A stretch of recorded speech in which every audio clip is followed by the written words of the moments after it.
তোমার আর তোমার রবের মাঝে গোপন কোন ডিলিংস আছে কি, যেটা তুমি আর তোমার রব শুধু জানো? তোমার জীবনে এমন গোপন দান আছে নাকি যেটা আল্লাহ ছাড়া কেউ দেখেনি?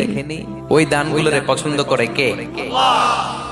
যারা দুনিয়ার বুকে সচ্ছল এবং অসচ্ছল অবস্থায় দান করে, কিয়ামতের দিন আমল নামা দেখে তারা অবাক হয়ে যাবে, বলবে আল্লাহ, এত ভালো কাজ আমি দুনিয়ায় করি নাই, হয়তো এটা আমার আমল নামা নয়, ফেরেশতারা ভুল করে অন্যের আমল নামা আমাকে দিয়ে দিয়েছে।